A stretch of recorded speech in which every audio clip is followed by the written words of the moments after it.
Thank you, Colin. Oh, it's so nice to be back here to talk to you all. And we're going to discuss my favorite area, and that is the test and how to understand it, how we calculate the different values and all the things that you have been thinking about, and some questions that we regularly get. I will make all of that clear for you today. And I'm going to show you a couple of pictures, and then I want to hear all of your questions and discuss more with Colin. So today we're going to discuss the test results on our database. And as you know, we have one of the largest database regarding fatty acid profiles, and that is pretty amazing. And as you know, the whole concept behind the balance oil is so closely connected to these tests. And this is why they could bring about this product and know that it actually works, and take all of the theories that they had, the researchers behind this concept, trying it out, analyzing the results, and then be able to support the blood levels of essential fatty acids. So let's start with what we are measuring. 11 different fatty acids. So that is about 98% of all of the fatty acids that we have in our blood. So it covers most of 98% of all of the fatty acids. And these are also the most important in regards to our metabolism and the cells and function and so on. So we have these 11 fatty acids in our test results, as you probably already know. And with these 11, or actually with 7 of them, we are able to calculate 6 different health indicators with different equations. And these health indicators are the omega-6 to 3 balance, and we have the omega-3 index, or omega-3 level. We also have something called protection value. And we have mental strength, omega ratio, and also cell membrane fluidity. And lastly, the arachidonic acid index. But we actually have one more that we have chosen to have in one of our calculations. And I know that you probably haven't heard about it. It's a percentage of omega-6 in HUFA, highly unsaturated fatty acids. And this index is incorporated into the protection value. And I'm going to tell you all about that later. But let's start with the web page.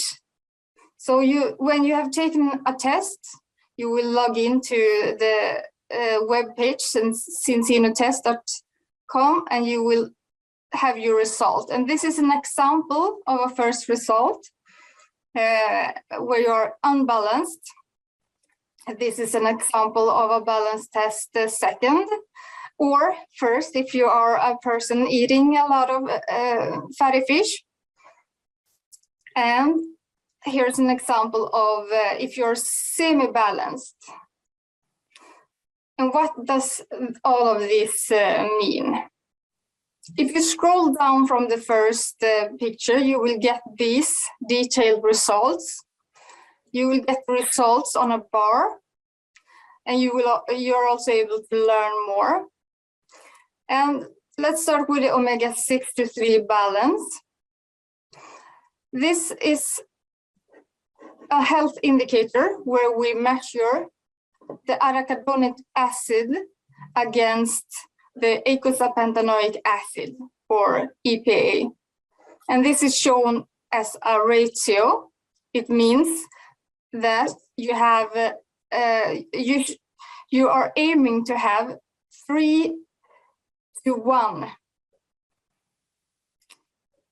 So what does this mean? What is the purpose of measuring these two fatty acids? This, if you have heard my talk the last time, you recognize this. This is showing the two essential fatty acid families, the omega-3 and the omega-6 family. And at the top, you will see the parent fatty acid and the parent fatty acid of omega-6. And these, if your diet contains these parent fatty acids, they are able to transform or convert into different forms of omega-3s or omega-6. So in different steps, they are converting and are adding change to it, so it becomes these longer fatty acids. And we have some of these fatty acids that have the potential to make themselves into something called eicosanoids.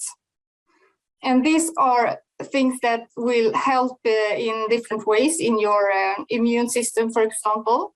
And we see the ones that are marked in the green have this less inflammatory or even anti-inflammatory potential. And we have one omega-6 as well that have this. But the EPA and DHA are the ones, DHA have more of the resolving of inflammation, whereas the EPA has this less inflammatory or anti-inflammatory potential. Whereas the arachidonic acid has the more inflammatory, the stronger reaction, the lingering of inflammation.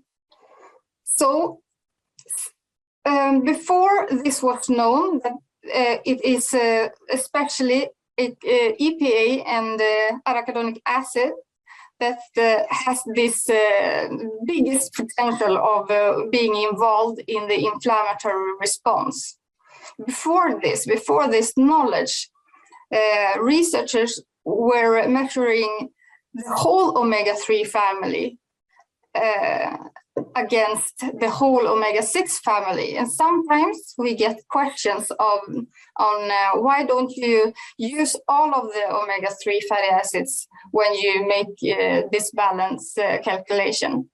And the reason is that not all of them are important when we are talking about the balance and the potential for inflammation and effect on heart health and brain and so on. So that is why we chose to take the two that have this biggest potential. So these two are in the balance calculations. And we have our famous Angela Rizzo with her colleagues that also have made the studies on comparing the whole blood measurements that we are doing at Zinzino and in other places and in other areas of healthcare. They also use the whole blood. But if you measure against red blood cells, which have been previously have been like the golden standard for measuring different fatty acids. But if you compare it, you see you have a correlation between the whole blood EPA, the balance ratio, and the red blood cells. So this has been confirmed. And there are also more and more studies that are focusing in on this measurement and the arachidonic acid to EPA ratio. And here are some examples of studies in where they use this measurement in their studies. So that was the first one, the omega-6 to 3 balance. We also have the very known omega-3 index. And the index is well known and is the combination of EPA and DHA. So if we look at this again, it is the two of the omega-3 side, the family, that has both the anti or less inflammatory potential, and DHA that has this resolving potential of resolving inflammation. And this is also the fatty acids that is involved in making the membrane more fluid. EPA also have that function, but DHA are more involved in making our cell membranes fluid.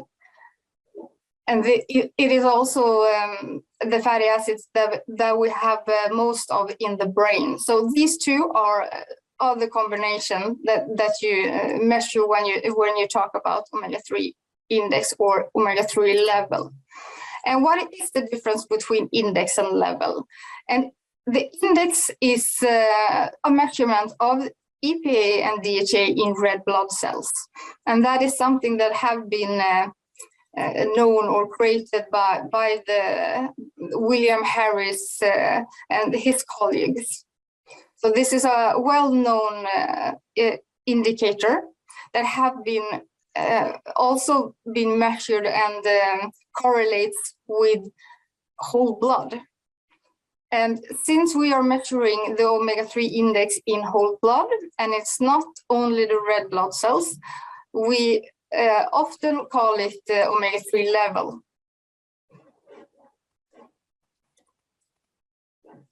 Then we have the protection value, and this is a value that I often get a lot of questions about. So I'm so happy to discuss this value with all of you today.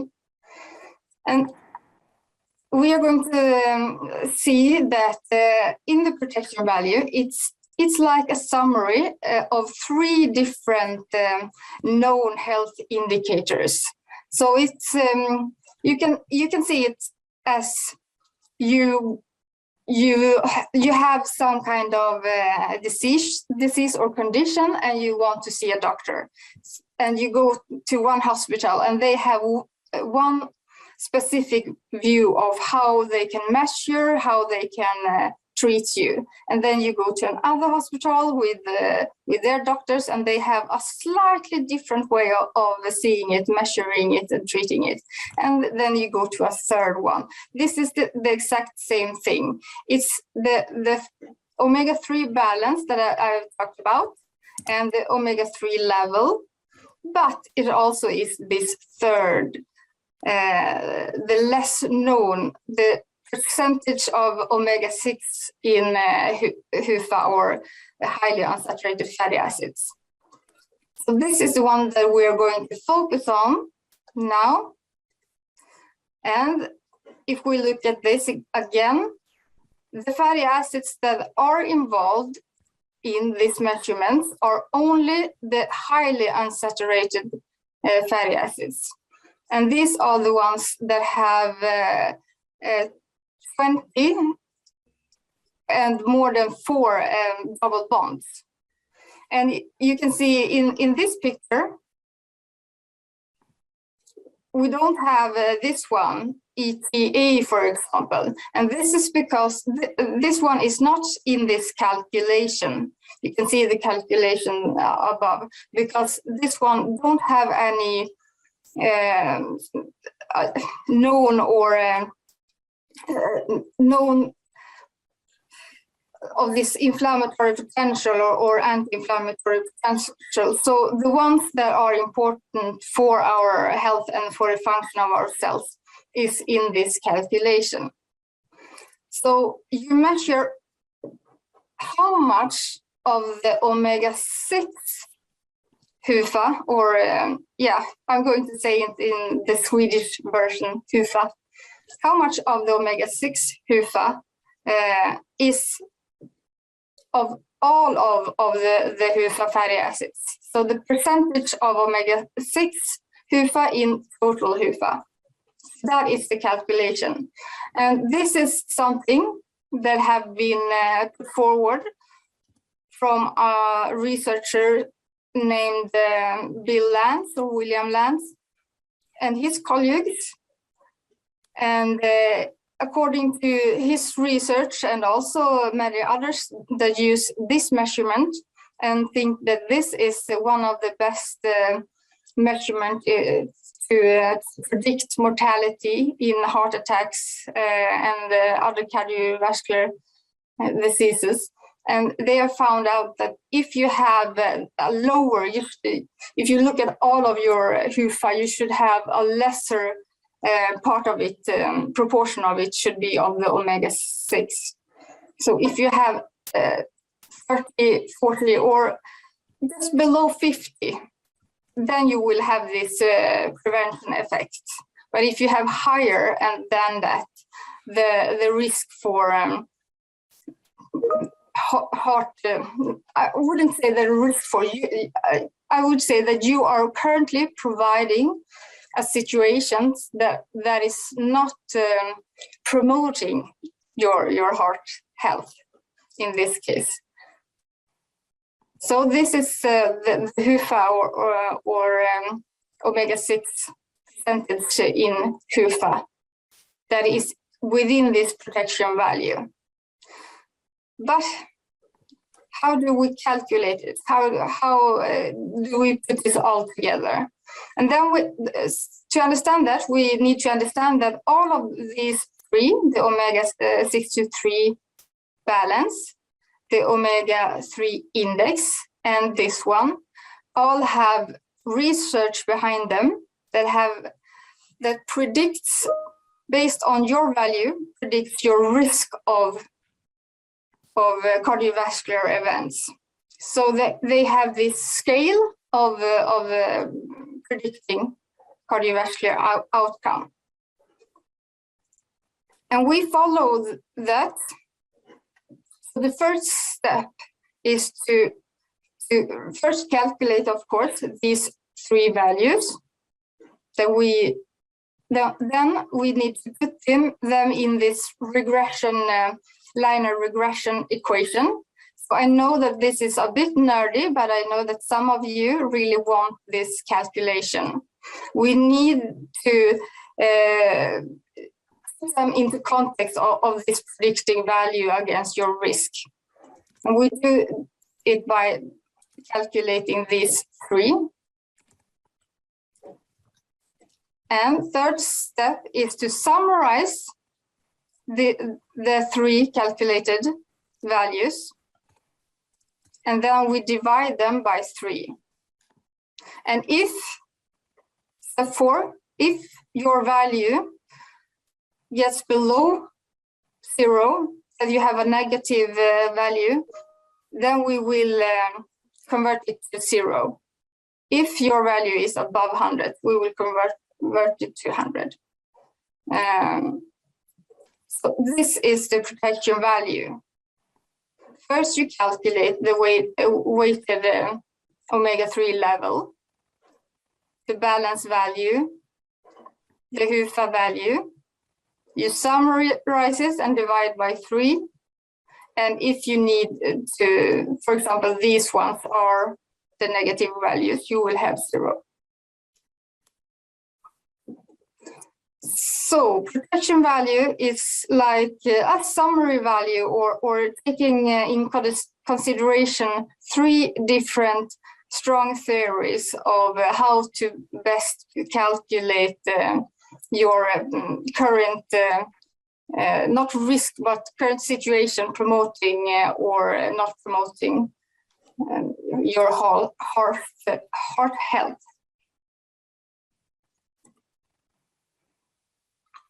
And we also have the other health indicators. And I will not go as much into detail with these ones, but we have the mental strength omega ratio. And what does that mean? It's similar to the balance value. The balance value, we have the arachidonic acid and the EPA, but now we take in consideration the DHA. And as I said, the DHA is a very important fatty acids in your brain development, and there are a lot of research that are focusing on DHA in terms of different conditions, or just it is something that will be in research in regard to depression and other mental conditions. But I don't mean that that this will necessarily make you well from all of these things. But this is something that are important and something to take in consideration, that researchers take into considerations today when they are measuring different mental or mood states. So with these two together, you get a ratio to say something about your current condition, or how you provide your body to be able to be strong against these situations. And then we have the cell membrane fluidity. The cell membrane fluidity is something that we need to talk more about. Perhaps I will go more into detail with this indicator the next time. Because since you know why we are talking about omega-3 and why we are measuring essential fatty acids, it's because of the importance that they have in our cell membranes. They are the protective surface around our cells, and regarding on our diet and also our situation, what we need, the body will incorporate the fatty acids from our diet, and also the body is also able actually to create some of the fats by themselves, not all of them, not the essential fatty acids.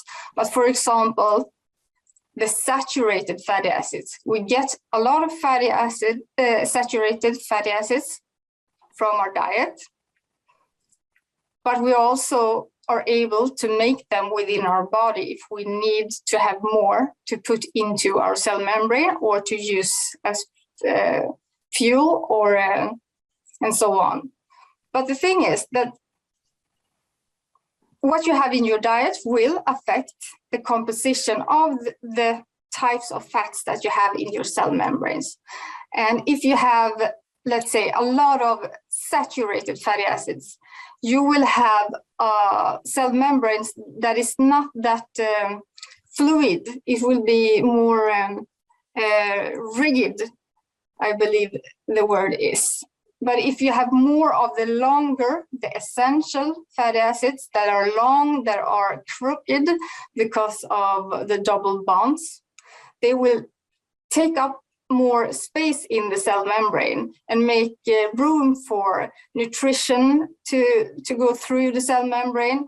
It will make a situation where all of your receptors that receive messages from other areas of your body.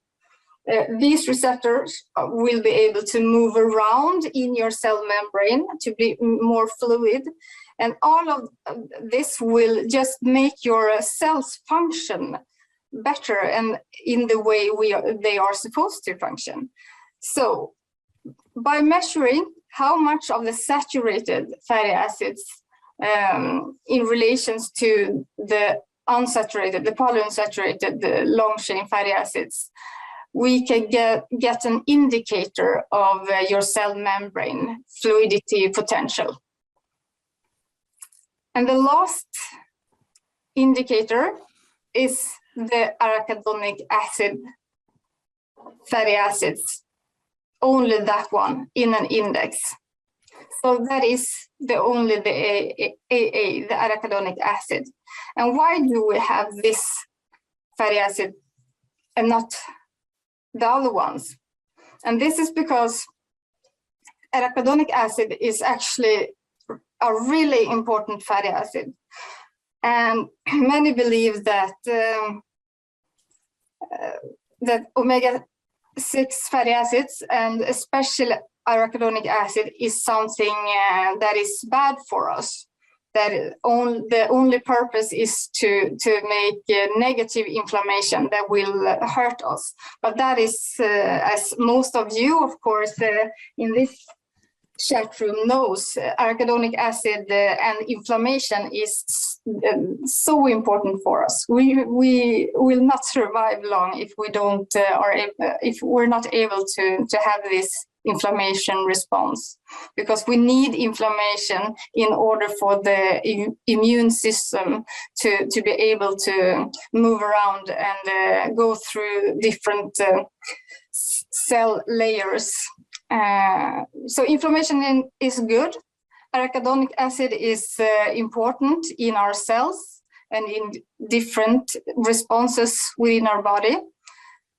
So if we have too much, it could be a situation in where the potential of having strong inflammatory reaction and especially lingering inflammatory responses. But if you have too little, it could also be problematic, since your cells need them, and also for a lot of other function, not only the inflammatory response, but it also has a function within our cell walls and manage how the arteries are dilating or the opposite when they become smaller, and that is a way for the body to regulate the blood flow. So this is something that is important. So if you have, for example, a perfect balance, but your arachidonic acid level is very low, and that means that probably your index is lower than is recommended. That is something to notice and to think about if you need to increase arachidonic acid, or actually we see that people taking the balance oil, if they have a too low arachidonic acid, actually will get within the green. So that is something to keep in mind, that all of these health indicators say something about your current situation, and that you need to look at both arachidonic acid and your omega-3 index when you are evaluating yours or your clients or friends' balance value.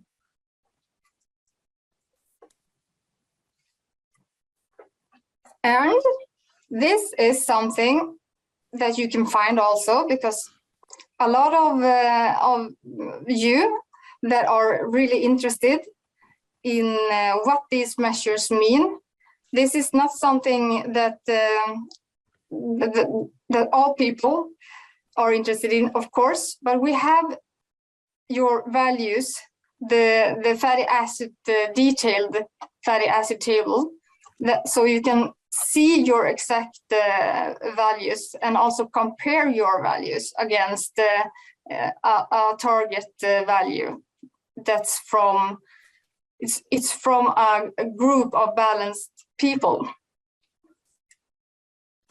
But if you're not interested in knowing all of the details and recalculate and calculate all of the values that we have already provided to you, then don't bother to look at this table. This is only for the ones that want to know more and more and more. And since I know that a lot of you out there listening today are the people like me that want to know more, I'm going to tell you all about this table and what to think about when you are interpreting this one. So you have the target value. This is the value that you can, if you want to, compare your value to. And this is the mean value of a large group that are in balance. But it's only the mean value. And this group of this, not target group, but the chosen group that have made this target value, they of course have individual variations because we are all different. So this is the mean value. Just something for you to compare your results. And in the next, you will see your result. And we will have the deviation, how much more or less your value is from the target value. And in this case, 3.25 above. But that doesn't say so much since if you can see further down, you have also a difference down here of something on 3. And you could believe that this is of equal size that you are. This is negative, but you understand what I mean. But since these fatty acids are low from the beginning, it has a bigger impact. So here you will see the deviation in percentages. So this is the one that I like to look at, not the deviation. This is just if you don't want to calculate this in your head, the differences, you will see the deviation in percentages. And what more to think about when you look at this, for the ones that want to know more. For example, this one, the saturated fatty acids. If you have, for example, this one is 3.9% above, is this something that you need to think about, to modify? No, you don't need to modify something that is so close to the target value. This one, perhaps you could see it's above 10% in variation or deviation. Maybe this could be a sign that you have lower of the essential fatty acid or the omega-3 fatty acids. So we just need to look further down. We come to the omega-9 fatty acid, the monounsaturated fatty acids. And this has a small deviation. Sometimes this is high. And I have people that ask me if this is a good or bad sign. And let's talk about that right away, because oleic acid is one of the fatty acids that the body can produce. If you need it, the body can produce it and incorporate it in their cell membranes. And you can also get it from diet. From example, olive oil. It's an excellent source of oleic acid. And this monounsaturated omega-9 fatty acid is something that is good for you, that health professionals are urging you to decrease your saturated fatty acids, decrease saturated and increase unsaturated fatty acids, for example, with this one. The thing is, so this is a good fatty acid. The thing is, if you have essential fatty acid deficiency, that you have too low of omega-3 and also omega-6, the body can start to produce extra omega-9, because omega-9 can, in a second step, turn into a fatty acid that will have some of the same or similar function as the essential fatty acids. So this is the body's way to just help your body from not having the essential fatty acids. But of course, the best option is to have the omega-3 fatty acids. So if you have an increase, my first thought is either it is because the measurements were within 6 hours that you had a meal containing oleic acid, for example, taking the balance oil products. Also, that could be a sign that the balance oil works and that your body is taking up and absorbing this fat, or it could be a sign that you will have low levels of omega-3s and also perhaps arachidonic acid. In this case, this was not a big deviation from the target value. And here you can see the parent fatty acids and the next step from the parent linoleic acid. And actually, this one, the homogamma linolenic acid is the step below GLA. And then we have arachidonic acid. If you picture the metabolism of essential fatty acids. And I believe we have had some questions regarding if you have, if you have, that you couldn't, let's see, you got a question, Colin, on the Thomas presentations regarding that you're not able to have a larger amount of the secondary step. If this one is producing this one, that the GLA could not be lower than the DGLA. But that's not the way it works, since this conversion from GLA to DGLA is made by an enzyme in your body. And the rate that this enzyme is working in when it converts one fatty acid to another fatty acid, it's different between different people. So you can have an enzyme that is really fast and or in a really high rate converting this fatty acid into this fatty acid. So this fatty acid is accumulating. Then you will have a higher than the previous. And depending on how fast your enzyme is, or maybe depending on how much of the parent fatty acid that you have been had in your diet, you might have higher than the target value, like in this case. And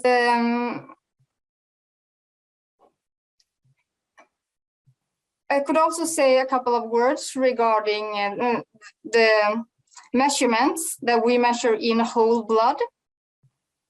And because some people have asked me if it's any difference if you take the test on the morning or if you have been eating. And I believe this will be more easy to understand if you look at these pictures of the whole blood that we are measuring and the departments or areas within your body that you have the fatty acids. Your blood can be divided into the plasma and the red blood cells. These two are the different areas where you can measure fatty acids, but also in whole blood. And plasma, when you measure fats in the plasma, you are measuring the short-term dietary intake of different fats. And if you measure them within red blood cells, you are measuring the long-term diet, since the fatty acids have been incorporated into the red blood cells membranes. Red blood cells are also a form of tissue. And with the help of a picture that are showing us the different compartments or tools that you can gather within your body, we're going to look at this side, only the fat side. So when you eat, you will have fats within the blood, and that circulates within your body, and these fats will be traveling to different tissues and accumulate in different places, and also become fat stores. So if you have a meal before you take the blood test, you will have some variations from the meal that you ate, because all of this are from the food that you have been eating. And as you know, it takes about 6 hours for fats and the EPA and DHA imbalance oil, and the blood concentration to reach the maximum.